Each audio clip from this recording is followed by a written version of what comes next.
14, 13, no Evangelho segundo Mateus. Nós vamos prosseguir expondo o Evangelho segundo Mateus. Espero que até o fim do ano a gente termine. Acho que vai. Amém? Diz assim o texto: Jesus, ouvindo isto, retirou-se dali no barco para um lugar deserto à parte. Ao saberem disso, as multidões vieram das cidades, seguindo-o por terra. Ao desembarcar, Jesus viu uma grande multidão, compadeceu-se dela e curou seus enfermos. Ao cair da tarde, os discípulos se aproximaram de Jesus e disseram: este lugar é deserto, e já é tarde, mande as multidões embora, para que, indo pelas aldeias, comprem para si o que comer. Jesus, porém, lhes disse: não precisam ir embora, deem vocês mesmos de comer a eles. Mas eles responderam: não temos aqui senão 5 pães e 2 peixes. Então Jesus disse: tragam esses pães e peixes aqui para mim.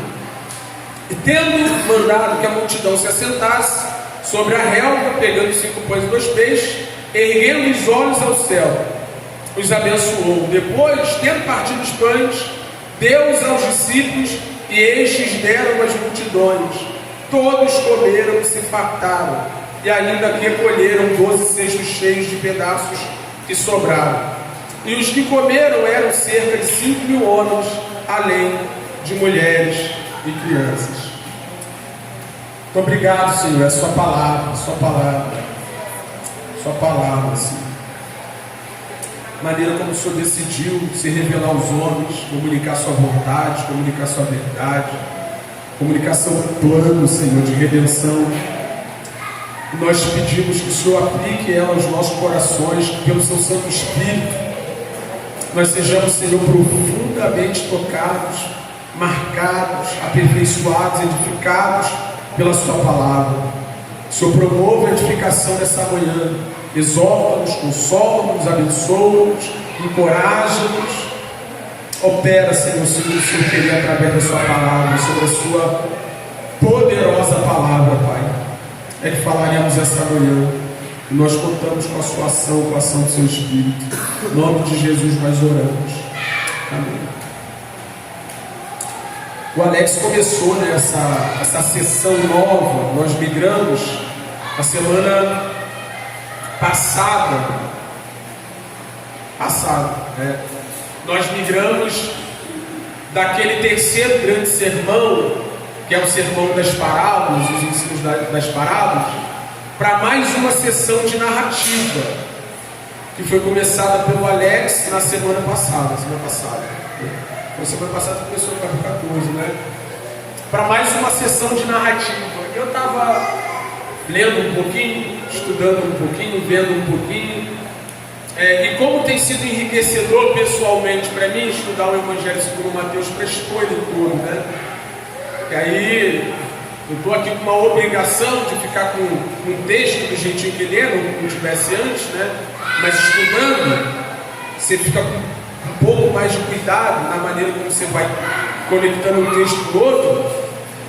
E essa narrativa que está diante de nós, ela é bem parecida com a segunda narrativa do capítulo 8, capítulo 8 e 9, na verdade, né?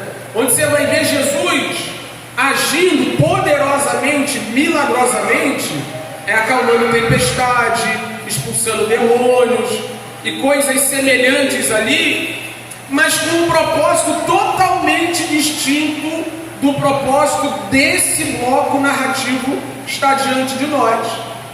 Porque esse bloco narrativo que está diante de nós ainda está conectado àquele fato de que o Evangelho de Cristo Jesus, pregado pelo Cristo Jesus, provoca reações distintas nas pessoas.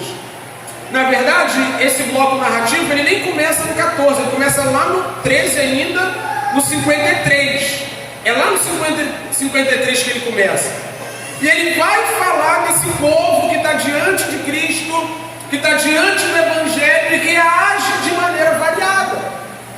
Quando a gente chega no capítulo 14, como vocês viram aqui na semana passada com o Alex, nós vemos, por exemplo, a reação do rei Herodes e das pessoas que compõem ali o que está descrito aqui, né? A amante dele, a filha da amante, essa galera que está aqui dentro desse bloco pregado na semana passada, como essas pessoas são em relação àquilo que é próprio do reino de Deus, ao evangelho, à mensagem de arrependimento, matando João Batista.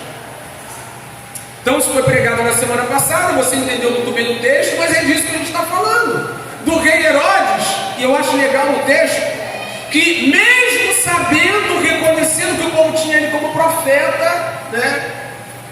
E é o que acontece com muitas pessoas. E quando a gente chega aqui, no versículo 13, ao versículo 21, esse bloco que nós acabamos de ler, que ainda está dentro desse contexto de reação das pessoas, né?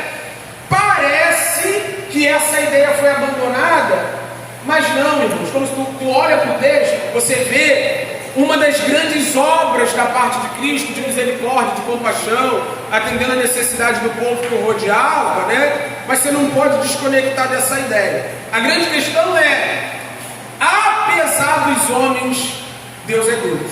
Essa é a questão. E aí quando o texto começa, tem muita coisa legal aqui para a gente ver. Começa falando que no calor do ministério de Jesus, da atividade do ministério de Jesus, e eu acho que é importante também dizer que Mateus não está em ordem cronológica, tá? Muito provavelmente esse momento que está diante de nós aqui deveria ser encaixado depois do capítulo 10. No capítulo 10 é o momento em que os discípulos saem para fazer missão, e aí o texto diz que Jesus deu-lhes poder para quê? Expulsar demônios, curar enfermos, pregar o evangelho, mas Jesus não ficou parado. Eles foram pelas cidades, Jesus também saiu e foi pregar, foi curar, foi fazer aquelas grandes coisas das quais nós sabemos muito bem. E depois dessa atividade intensa ministerial, tanto de Jesus quanto dos seus discípulos, o texto diz que Jesus ouve que Herodes ficou estarrecido com as notícias da atividade ministerial de Jesus. Ele fala, cara, isso aí deve ser João Batista que ressuscitou, que vocês viram na semana passada, e Jesus se retira para um lugar deserto, que é o que nós lemos aqui. Marcos coloca isso de uma maneira mais clara, né? A gente consegue ver em Marcos assim, a cronologia dos acontecimentos melhor. Não que João Batista tivesse morrido exatamente aqui.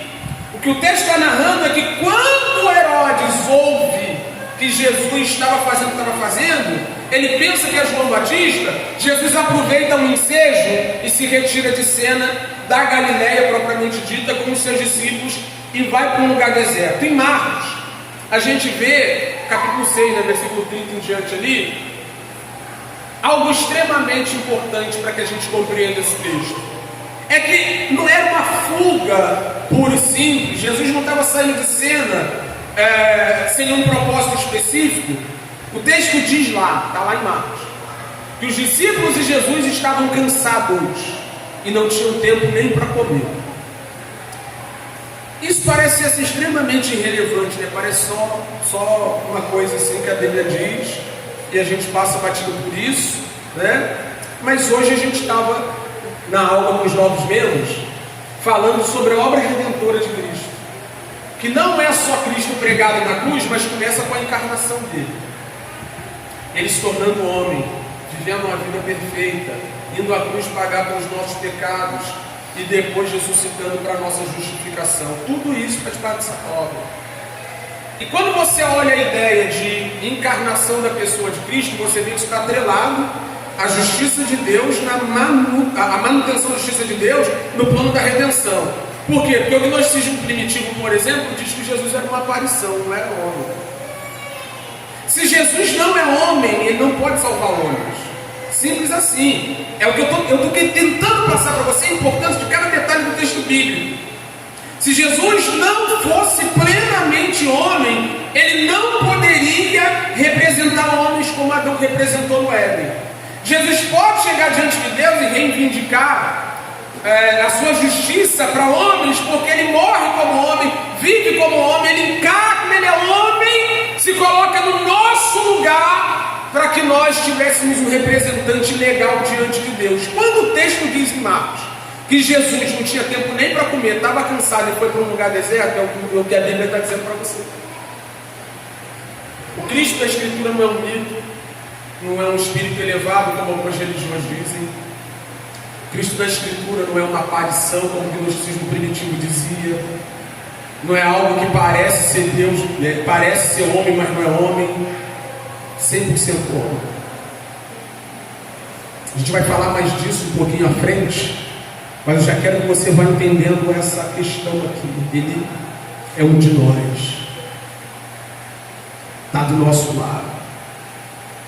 Está lá em Marcos. Vamos ler. Marcos 6. Acho que é a partir de 32, eu acho. Já dá para pegar o texto. Então foram de barco para um lugar deserto à parte. Muitos, porém, viram sair. Não, acho que para cima, desculpa, Marcos. Pode começar no 30 mesmo, mas a gente já pegaram aqui. Os apóstolos voltaram à presença de Jesus e lhe relataram tudo o que tinham feito. Aquela missão do capítulo 10 de Mateus. Falaram tudo o que tinham feito. 31. E ele lhes disse: venham repousar um pouco à parte, num lugar deserto. Isso porque eles não tinham tempo nem para comer, visto serem muitos os que iam e vinham. Então, Jesus está nesse grupo de homens andando pela terra sem tempo para comer e para descansar. E o que ele precisa agora? De descanso. E isso mostra que ele é um de nós. Isso é consolador.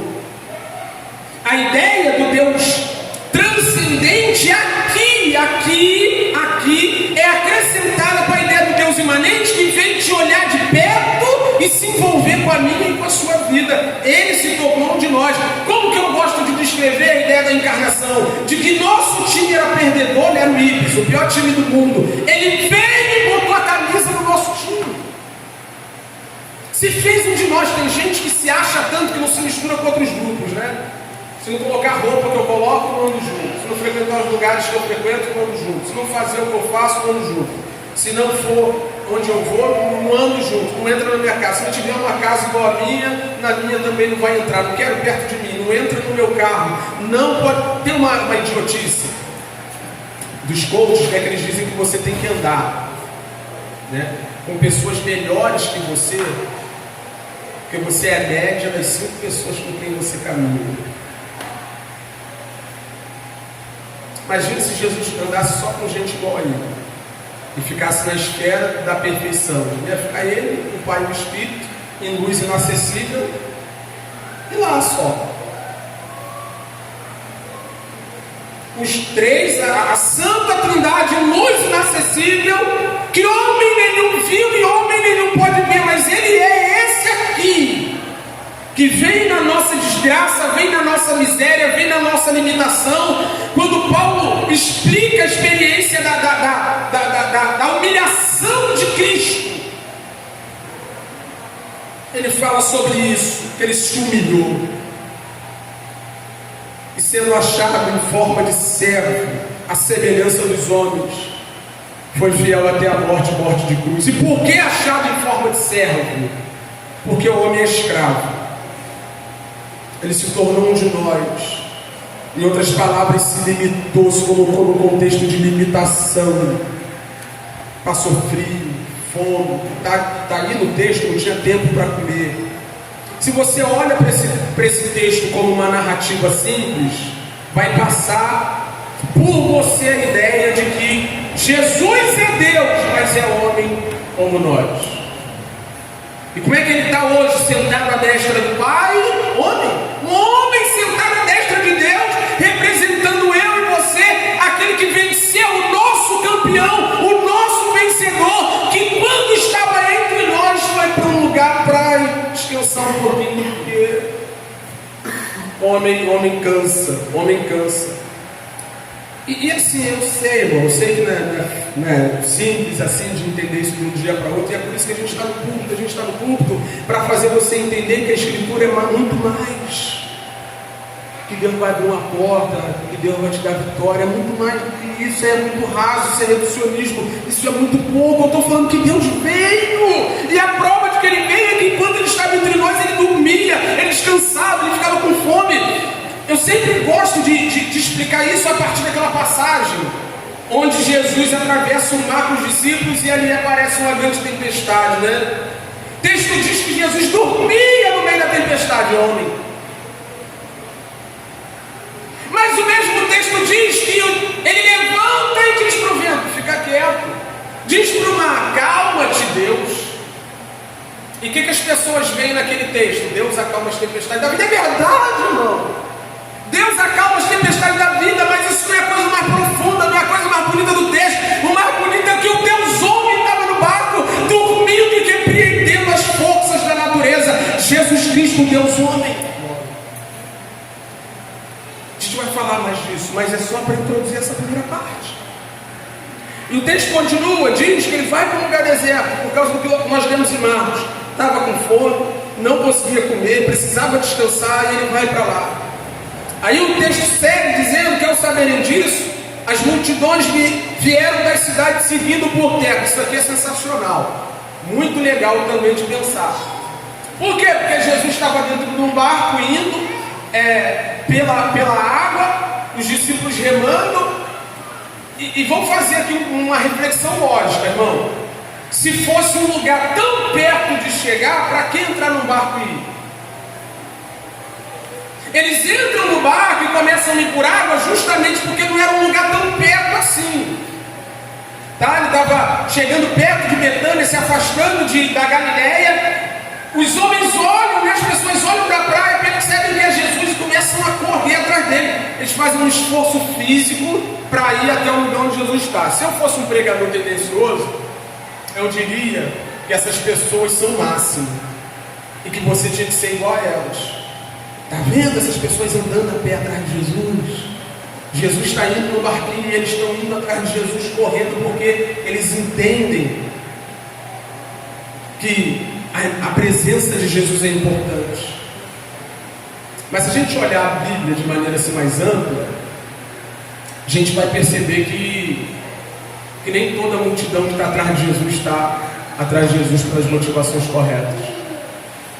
Irmão, se você olhar o contexto, você vai ver que Jesus acabou de sair de uma atividade intensa de prodígios, de milagres, de maravilhas, que os discípulos acabaram de ir pelas cidades curando, expulsando o demônio, pregando o evangelho do reino. E aí esse povo está atrás de quem? Daquele grupo de homens que Jesus é o principal, que faz milagre, que expulsa demônio, que cura enfermo, que estava sacudindo aquela localidade através de muitos feitos miraculosos.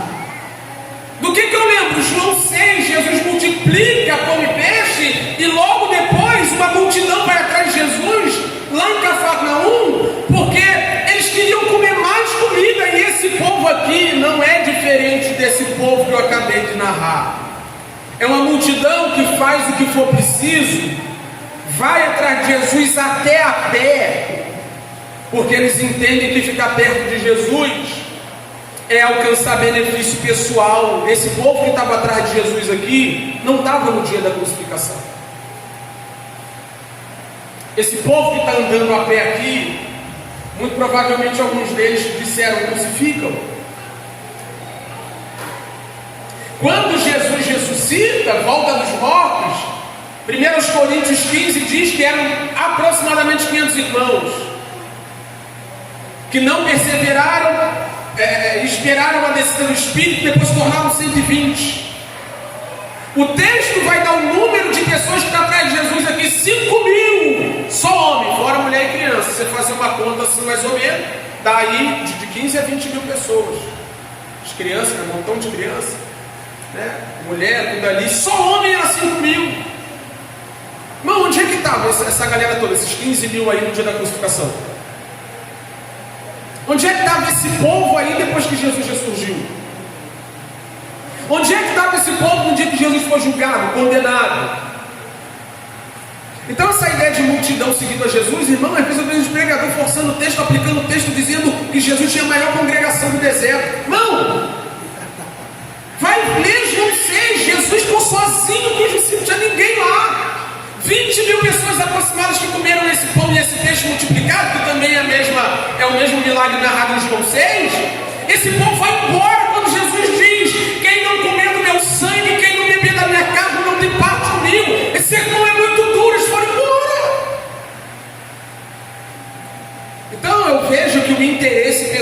pessoas andarem até a pé atrás de Jesus. Isso é uma loucura,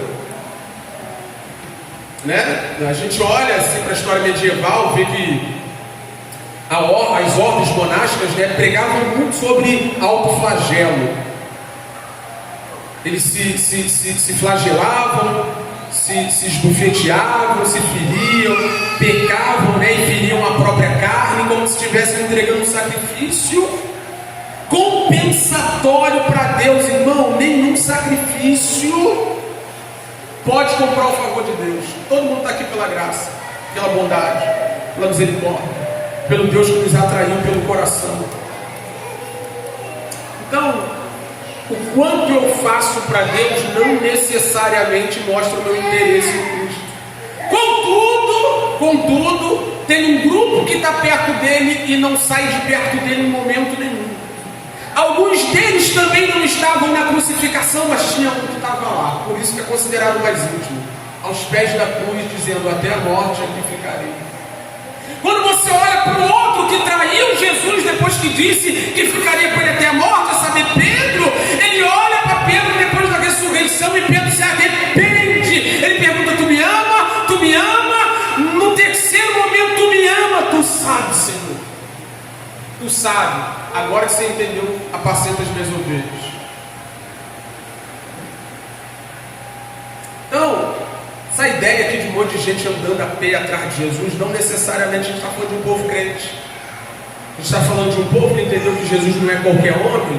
E o que mais tem no nosso meio é isso: gente que só tem medo de assumir a bronca da pista, a bronca do mundo, sabe? Ter um casamento desguarnecido, né? Não, se eu estou na igreja, meu casamento está guardado. Se eu estou no mundo, meu casamento está fragilizado. Se eu dou oferta do dízimo, se eu contribuo, está tudo bem. Senão, aí vai fazendo esses sacrifícios, e vai ficando, vai andando a pé atrás de Jesus, né? Vai se lascando ali para continuar perto de Cristo. Mas é tudo interesse, tudo vontade de ser beneficiado, porque a gente entendeu que aqui tem bênção mesmo. Aqui tem bênção mesmo. Mas isso aqui não deveria nos espantar. A coisa mais normal do mundo é andar atrás de Jesus por interesse pessoal. Ao desembarcar, Jesus viu uma grande multidão. E aqui a gente volta para a ideia da encarnação. E compadeceu-se dela e curou os seus enfermos. Vamos contextualizar, irmão. A gente está desde o capítulo 11 falando de gente que recebe Cristo como seu Senhor e seu Salvador, e gente que não recebe. Nós estamos falando de gente que é terra boa e terra ruim, de joio, de trigo, de peixe bom, de peixe ruim. Nós estamos falando de gente que olha para Jesus e diz: ele é de Nazaré, seus irmãos estão entre nós, que rejeitam Jesus mesmo no bairro dele. Nós estamos falando de Herodes, de gente como Herodes, de gente como Herodias, que diz: mata o profeta porque nós não queremos a verdade. Mas ainda assim, apesar desse povo, tem um Jesus que se compadece. Isso é maravilhoso. A Bíblia, o texto não esconde em momento nenhum que Jesus é rejeitado o tempo todo, rejeição após rejeição. O tempo todo existe alguém desprezando Cristo. Mas o versículo 14 diz que ao ver aquela multidão interesseira que estava atrás dele só para desfrutar dos benefícios que ele podia dar, ele se compadece, e isso é desde sempre. Jesus, lá na eternidade, junto do Pai, desde sempre, já via um povo necessitado da sua compaixão. E compaixão é uma palavra composta, né? Com e paixão, sentimento com o outro, sentimento junto. A palavra grega que aparece aqui fala daquele sentimento de entranhas, né? Antigamente, a palavra que era usada para falar dos sentimentos interiores não era coração, era entranhas.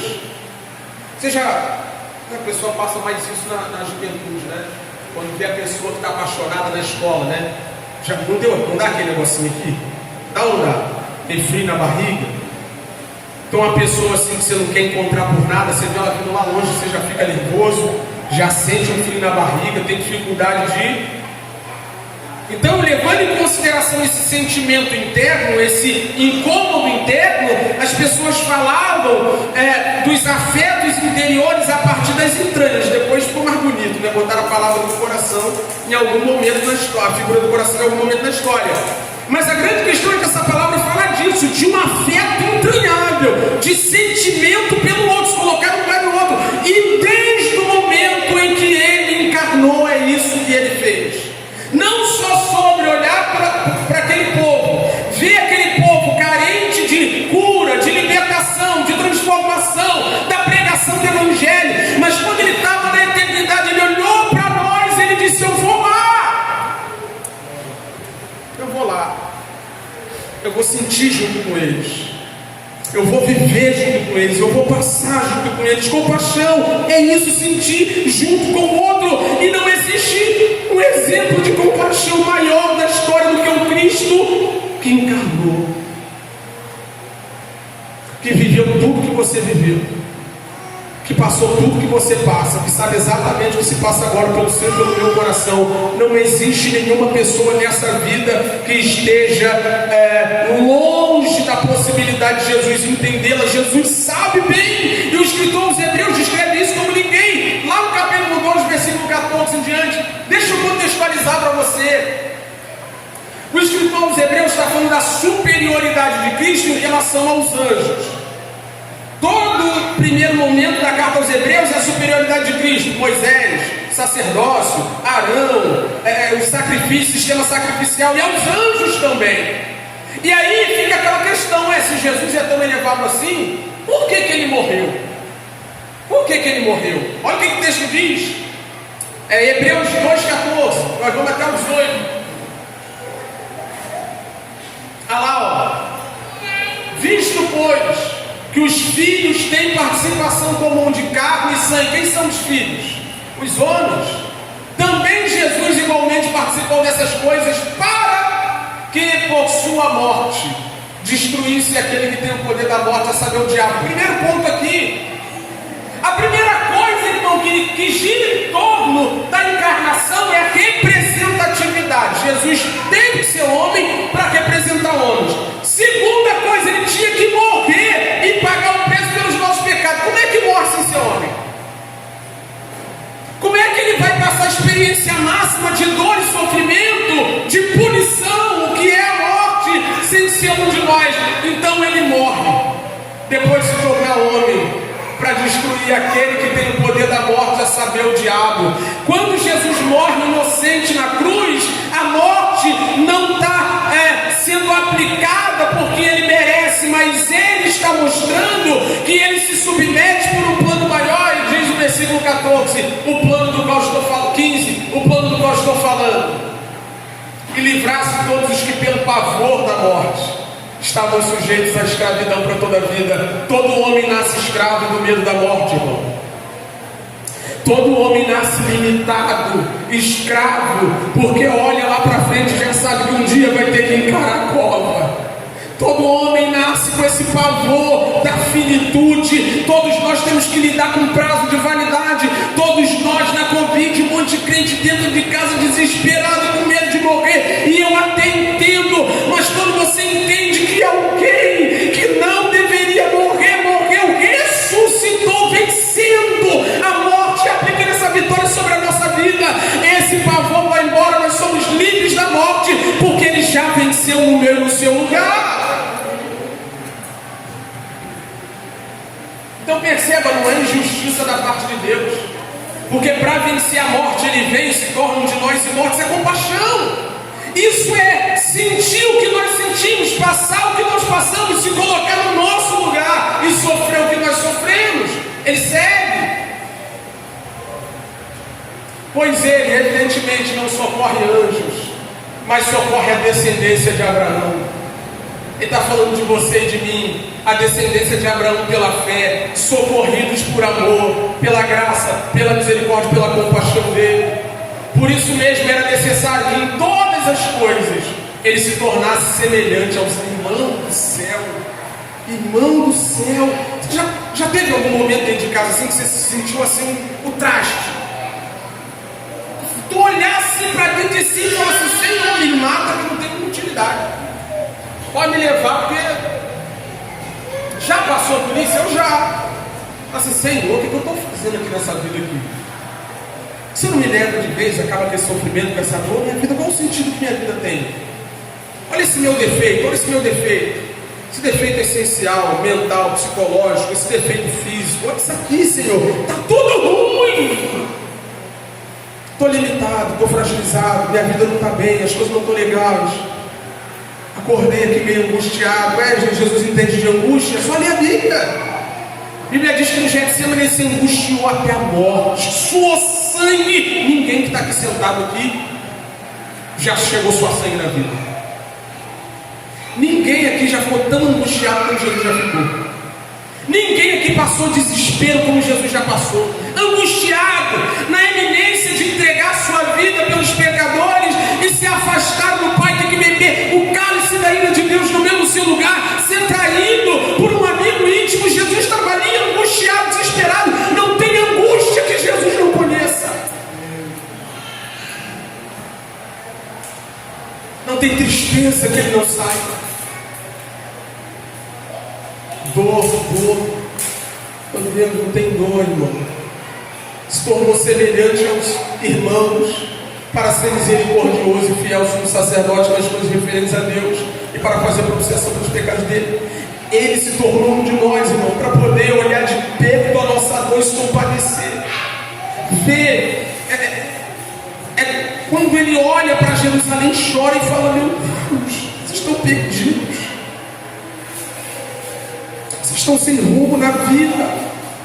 Marcos, quando cita esse texto que nós estamos falando aqui, ele diz que ele olhou e se compadeceu, porque eles eram ovelhas como não tem pastor. Lá dentro do seu quarto, quando você está desesperado como uma ovelha sem pastoreio, ele está lá olhando e diz: eu te entendo, filho, eu vi isso de perto, me tornei um de vocês, eu sei o que é andar desesperado na vida, angustiado.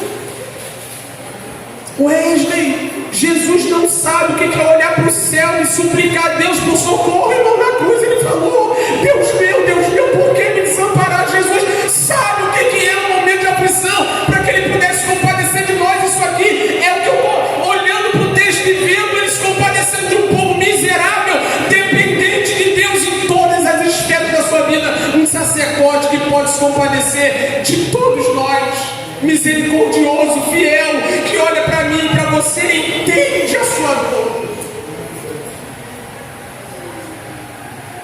Compadeceu-se dela e curou os seus enfermos. 18.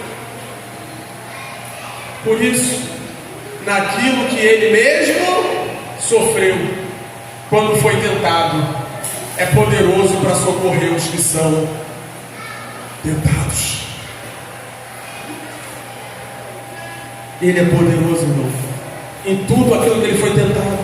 Acho que é o capítulo 4 de Hebreus diz que ele foi tentado em tudo, mas sem pecado, sem a natureza de Adão, mas foi tentado em tudo. Foi tentado em tudo, absolutamente tudo. Jesus foi tentado em tudo. Jesus sofreu, Jesus padeceu, Jesus passou angústia, Jesus foi traído. Ninguém entende de traição melhor do que Jesus. Aquilo que ficou consolidado como símbolo da traição, o Judas dando beijo no rosto de alguém, foi no rosto dele que o beijo foi dado, irmão.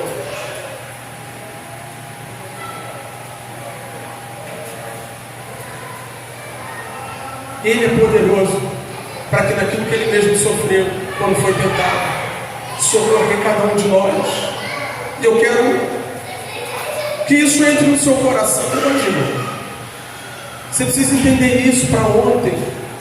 Muitas das angústias que não são superadas pelos crentes, não as são porque eles não conhecem o Deus que serve. Eles falam de Jesus, eles cantam sobre Jesus, e quando a angústia bate, quando a tristeza bate, quando as coisas ao redor deles ficam difíceis, eles não conseguem ver em Cristo um ponto de contato, uma referência para a solução do problema, para o socorro no meio da dor. E Jesus tornou esse ponto de contato sendo esse homem, esse sacerdote compassivo, misericordioso, que foi tentado em tudo para socorrer cada um de nós. E aí, quando você olha para o texto aqui, ele diz que ele curou todo mundo. E eu vou falar mais disso quando eu falar do pão e do peixe. Mas por hora, é importante dizer, irmão, que Jesus se preocupa com todas as esferas da minha e da sua vida. Todas as esferas da minha e da sua vida. Tem um pessoal que tem E eu falo isso assim seguramente, não é especulação minha não. Tem um pessoal que tem uma sensação que aqui na igreja a gente prega contra milagre, que a gente não é a favor de pedir a Deus que tenha misericórdia do dinheiro que está faltando. Eu oro para o dinheiro, então, meu Deus, manda mais. Sabe? Tem nada a ver com isso, é porque a gente olha além disso, a gente aprendeu a olhar além disso, as coisas apontam para outras coisas maiores, eu vou terminar falando disso. Mas por hora, eu preciso dizer para vocês, Jesus curou enfermo, sabe por quê? Porque Ele sabe que o pecado trouxe doença para o mundo, e isso é fruto do pecado. Isso é fruto da degradação da humanidade afetada pela queda. E a redenção promovida pelo Cristo não é só da alma. Isso aqui é uma mostra clara para nós da aplicação prática da redenção. Um dia vai ser pleno. Um dia você vai ter um corpo que não vai ficar doente, que não vai morrer, você vai ser imortal. Mas quando a gente olha Jesus ali fazendo esses milagres, a gente não pode ficar pensando em campanha de cura. A gente tem que entender que Jesus está manifestando o reino. É o reino de modo parcial. É a redenção alcançando um corpo que precisa. E eu estava falando sobre isso hoje também, né, lá na aula com os novos membros, quando a gente estava falando de ressurreição, né? Lázaro ressuscitou ou não? Sim ou não? Ressuscitou, mas morreu de novo. Houve plenitude na ressurreição? Não. E é por isso que a gente não, irmão, é reducionismo também, a gente ficar apegado àquilo que não é pleno. É melhor falar para você sobre corpo glorificado do que sobre cura do corpo. Mas também tem cura do corpo. Deus é poderoso. Cristo Jesus olhou de perto e falou: cara, esse negócio de doença é brabo mesmo, olha como essas pessoas estão aflitas. Sai do corpo deles doença, em meu nome. As doenças saíam, e os homens ficavam curados. E Deus é poderoso para curar você aqui essa manhã. Deus é poderoso para te livrar de todo tipo de anomalia física. Deus é poderoso para tirar de você toda espécie de sofrimento promovido pelo pecado. Deus é poderoso para fazer isso. E é isso que Jesus está fazendo aqui, por compaixão, está curando esse povo. Agora a gente vai andar no texto e vai ver algo sensacional. O texto diz que caiu a tarde, os discípulos se aproximaram de Jesus nesse lugar deserto e disseram: já é tarde, manda esse povo embora, para que, indo pelas aldeias, comprem para si o que comer. Irmão, se acha que fome é uma necessidade fisiológica tanto quanto cura? Sim ou não? Sim ou não? E aqui está a questão, porque Jesus acabou de curar um monte de gente.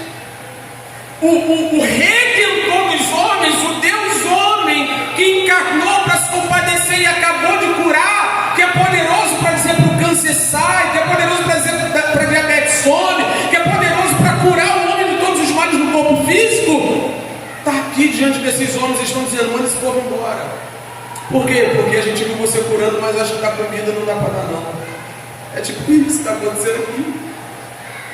E aí, se você crê que Jesus cura, mas não dá comida, e é o que eu digo, eu não posso aqui nesse púlpito me contradizer. Como é que eu não vou crer, irmão, que Ele é poderoso para regenerar o coração, Ele é poderoso para abrir porta de emprego para o pai necessitado? Não faz sentido. Como é que nós não vamos crer que Ele é poderoso para curar alguém milagrosamente? Ele é poderoso para cuidar das pessoas, das suas necessidades mais básicas. E isso porque há uma promessa. Deus é poderoso para cuidar da gente em cada necessidade. O salmista nunca viu um justo mendigar o pão e sua descendência passar fome. A oração que é ensinada pelo Cristo é: peça o pão de cada dia. Wesley, como vai vir? Como é que esse pão de cada dia vem? É ontem velho? É craque do pão? É cesta básica da igreja? É um irmão indo lá em casa me assistindo? Não sei, mas esse texto vai se cumprir. Ninguém vai passar fome, a não ser que seja pelo pecado. E o pecado que faz muita gente passar fome é o orgulho. Cesta básica eu não vivo. Então assim, aí já não é mais uma falha da escritura, né? A falha do seu coração. Mas eu estou querendo dizer que esses discípulos não compreenderam algo óbvio. Cara, Ele acabou de curar esse povo todo. Por que a gente vai mandar esse povo embora? E Jesus explica isso da melhor maneira possível. Jesus, porém, lhes disse: não precisam ir embora. Está lá no versículo 16, Jesus, porém, disse: não precisam ir embora. Eu acabei de mostrar para vocês a ideia da manifestação no reino, na prática. Olha quanta gente está curada. Deem vocês mesmos de comer a eles. Eu não acabei de demonstrar compaixão, misericórdia. Eu não acabei de deixar claro que eu sou compassivo a ponto de curar as pessoas nas suas necessidades físicas. Vão vocês agora, meus discípulos, e façam o mesmo. Deem de comer para esse povo. Agora, o que a gente não pode negar é que nós, os discípulos de Cristo, falhamos onde Ele é pleno, né? E o texto diz assim, 17: mas eles responderam: não temos aqui senão 5 pães e 2 peixes. É como se eles estivessem dizendo assim: Senhor, nosso recurso é limitado. E aí eu preciso dizer isso, irmão. Bom, se eu tivesse hoje assim, fé o suficiente ou capacidade para curar todo mundo, eu ia lá no pastoraria, né?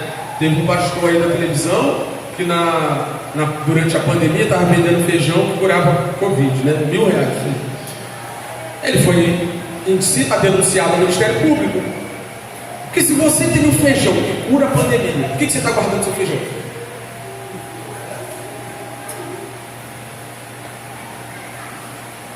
Torna a dizer, eu não estou falando contra você orar pelos enfermos, você fazer o que Jesus, compadecer e pela fé, colocar a mão no caminho de alguém. Eu faço isso toda vez que eu estou doente, eu peço para Deus curar. De repente a minha fé que é fraca, é muito possível que seja. É muito possível que eu só tenha 5 pães e 2 peixes como esses discípulos aqui. É muito possível que o meu recurso, a minha fé, a minha compreensão de como Deus faz as coisas, que seja limitada, mas também é verdade que nós não somos plenos como Cristo. É o que o texto diz. Jesus falou: deem vocês de comer. Façam a mesma coisa que eu estou fazendo. Para a gente não dá. E aí, o que me consola é que no ministério apostólico, né, alinhados, você vê que no poder do Espírito Santo eles fizeram um monte de coisa. Fizeram ou não fizeram? Foi ou não foi? Tem multiplicação de pão e peixe lá? Quando a igreja em Jerusalém, na Judéia, estava passando necessidade, o que aconteceu? Eles coletaram oferta. Porque tem dia que a gente bota a mão na cabeça, ora e cura, e Deus faz. Tem dia que a gente leva para o hospital no nosso carro e fica lá. Tem dia que a gente pega dinheiro do nosso bolso e paga uma consulta. Tem dia que a gente passa o cartão de crédito e compra um bujão de gás. Tem dia que a gente divide o que está na dispensa e faz a mesma coisa. Supre o outro da sua necessidade por compaixão. É disso que eu estou falando. Então, que Deus me dê, irmão, uma fé poderosa para ir no Rocha Faria colocar a mão na cabeça de todo mundo. Mas, não sei se vai dar. Que Deus me dê dinheiro, irmão, para acabar com a fome no mundo inteiro. Mas para acabar com a minha está osso. Grande questão é que Jesus também tem um propósito de mostrar onde nós estamos e onde Ele está. E nessa caminhada de Jesus entre os homens, com um propósito mais amplo, e é o que eu falo, eu acho que a igreja Soma, no que diz respeito à pregação e à anunciação do Evangelho, está aqui, entendeu isso aqui. Então Jesus disse: tragam esses pães e peixes aqui para mim. E tendo mandado que a multidão se assentasse sobre a relva, pegando 5 pães e 2 peixes, erguendo os olhos para o céu, os abençoou. Depois, tendo repartido, deu aos discípulos e eles deram às multidões. O que Jesus está fazendo aqui? Ele está falando assim: eu vou mostrar para vocês aonde está o poder. Levando em consideração o que é o propósito do Evangelho segundo João com os milagres, qual é o propósito? Revelar que Jesus é Deus. A gente aplica isso aqui perfeitamente. Mais importante do que encher a barriga das pessoas, mais importante do que curar o corpo físico, mais importante do que fazer dos discípulos pessoas que saem por aí curando todo mundo. É importante para Cristo mostrar que Ele é Deus, que o socorro dos homens, isso aqui é litúrgico, isso aqui é sensacional, né? A gente aprendeu a ajoelhar para orar. Jesus nunca ajoelhou para orar, só olhava para o céu. Onde você vê Jesus orando, Ele olhava para o céu. Para fazer uma associação com o ensino do salmista, eu elevo os meus olhos para o monte, de onde me vem o socorro. Os homens precisam olhar para o alto, aprender de onde vem a salvação, de onde vem o socorro, de onde vem o auxílio que eles tanto precisam, e Jesus está fazendo isso agora, nesse momento. Coisa sensacional, então está diante de nós, é Jesus tirando o foco dos discípulos que não tinham recursos suficientes e apontando para o lugar certo. É isso que a gente precisa entender. A gente precisa, irmão, voltar a olhar para o céu, dar graças diante dos homens para mostrar quem é a verdadeira fonte de toda a benevolência, de toda a benignidade. Mais importante para Jesus do que criar um grupo seleto de homens milagreiros, curandeiros, era deixar claro até para esses homens que do alto vem o socorro. Jesus faz isso aqui de propósito. Ele toma os pães, toma os peixes, ele coloca os discípulos em xeque. Ele sabia que os discípulos não iam conseguir resolver aquele problema, mas por que ele faz isso? Por que ele diz: resolvam vocês, para que os discípulos digam: nós somos insuficientes, nós não temos condição. E aqui ele finaliza dizendo: tá, vocês não têm, mas eu vou mostrar de onde vem. Ele olha para o céu, e agora está claro diante dos homens mais uma vez que ele é quem ele diz que era. Ele veio de Deus e conhece a Deus muito bem. Mais uma vez Jesus se revela através de um ato miraculoso, e os homens fisicamente são beneficiados por isso. Mas olha o versículo 20: todos comeram, se fartaram e ainda recolheram 12 cestos cheios de pedaços que sobraram. Vou fazer uma pergunta para a gente retornar um ponto e concluir. Esse povo teve fome de novo, sim ou não? Teve ou não? Mas vai chegar um dia. E aí eu acho legal, acho legal, né, as visões que as pessoas têm. As pessoas têm uma visão das bodas do cordeiro, né, como se fosse uma festa. Uma festa. E é um maior mesão, né, um mesão infinito, assim, todo mundo sentado, Jesus aqui servindo todo mundo, né? É isso que Apocalipse diz, né? Mas, irmão, o que são bodas? O que são bodas? Casamento, sim ou não? O que é casamento? É festa, mas não é consolidação da aliança? Não que eu não acredite numa celebração dessa união, mas quando ele fala de casamento, ele está dizendo o dia da consolidação da aliança entre o noivo e a noiva, entre Cristo e o seu povo amado. O dia em que nós não estaremos mais nesse lugar de limitação, que um dia a gente come, outro dia tem fome. Um dia está saudável, outro dia está doente. Não teve um dia que eu fiquei resfriado 2 vezes na semana só. Comecei a semana resfriado, me mediquei no meio da semana, fiquei bom, fui trabalhar normal, na paz do Senhor. Sexta-feira eu estava resfriado de novo. Falei: Senhor, aí sai todo mal. Quando ele faz isso aqui, ele coloca todo mundo de barriga cheia, ele está apontando para algo maior. Quando ele cura os enfermos das suas enfermidades, ele está apontando para algo maior. E Apocalipse diz que vai chegar um dia que ele vai enxugar dos nossos olhos todas as lágrimas. Não haverá mais dor, nem sofrimento, nem pranto, nem enfermidade, nem nada. Vai chegar um dia, e isso também é simbólico, irmão, que nós estaremos num lugar diante da árvore da vida, e nós vamos comer da árvore da vida, e a fome vai acabar de vez. Todas essas bênçãos terrenas e materiais apontam para uma bênção maior, para coisas mais excelentes, extraordinárias, para coisas plenas. É como se ele estivesse dizendo: eu vou dar uma pitada para vocês da eternidade. Deixa a barriga aí. Eu vou dar uma pitada para vocês da eternidade. Fica curado. Mas esse povo que foi curado por Jesus, todas essas pessoas morreram, irmão. Todas essas pessoas morreram. Todas essas pessoas tiveram que lidar com novas doenças. Todas essas pessoas, depois que Jesus partiu, tiveram que lidar com a dureza da vida. E eu não quero ser um pastor, um pregador que vai ficar te iludindo que depois de ser curado desse câncer, depois de ser curado desse problema, depois que a porta de emprego se abrir, tudo vai ficar bem. Não vai! Não vai. Torno a dizer, irmão, ora a Deus para Deus abrir uma porta de emprego, para Deus multiplicar seus clientes. Eu oro com você, eu te ajudo em oração.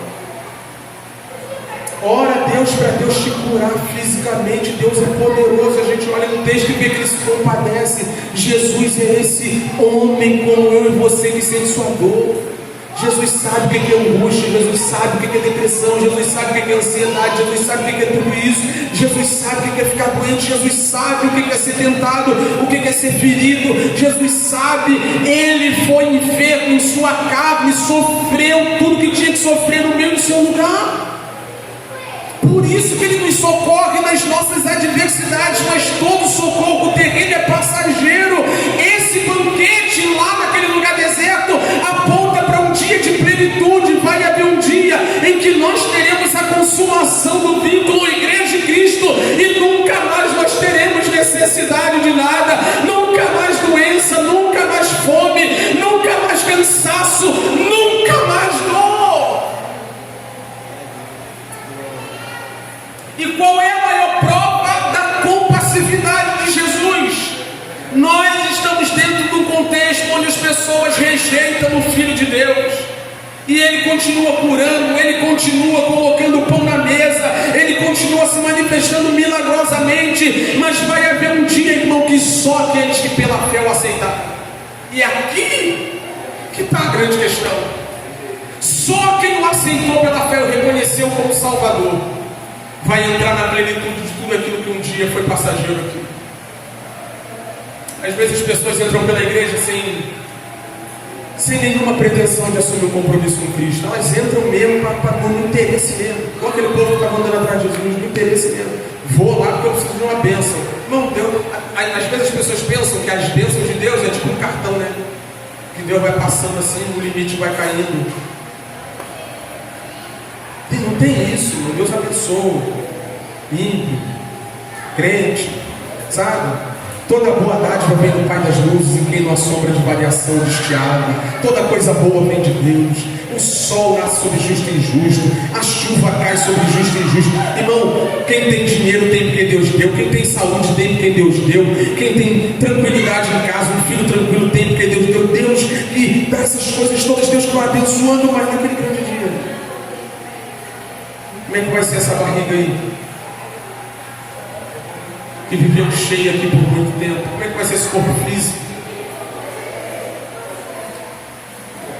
Torno a dizer, irmão, que nós oremos pela compaixão de Deus. Ora por mim, hein? Eu preciso da compaixão de Deus. Preciso de descanso físico, igual Jesus precisava. Preciso de tempo para fazer as coisas. Preciso organizar minha vida. Preciso de dinheiro. A João falou que ia me dar uma bênção. Brincadeira. Quando estava cobrando ele, né? Estava ali a João me ligou para me dar parabéns, né? Faltou meu aniversário ontem. Aí eu cobrei ele, que um dia ele falou que ia me levar no Outback, estou esperando até hoje, né? Mas essa é a vida limitada, sabe? Deus pode usar um para te abençoar, pode usar outro, pode usar uma circunstância, Deus pode fazer um grande milagre, mas enquanto você não entrar pelos portões da eternidade, necessidade é seu nome, necessidade é o meu nome, mas a plenitude nos espera. Esse banquete aponta para um dia onde todos nós estaremos fartos, de vez. Um dia estaremos diante do Cristo, veremos Ele como Ele é, Ele enxugará dos nossos olhos todas as lágrimas, e Ele vai encher nossa barriguinha de uma vez por todas. Nosso corpo nunca mais ficará doente, nunca mais será flagelado pelas doenças, nunca mais sofrerá dano. E o único jeito é crer em Cristo. Não adianta comer o pão que Ele coloca na mesa se não participar da carne e do sangue dele. Não adianta ser curado para condenação. Tem gente que foi curado só para ir para o inferno com mais gosto. Que o Senhor nos ajude, meu. O Senhor tenha misericórdia de nós. Nós aprendemos a valorizar o que tem valor de fato. Valor de fato. O que vai ser dos tesouros da terra? O que vai ser da saúde do corpo físico? Onde estão os nossos olhos, irmãos? Se coloca de pé para a gente orar, encerra.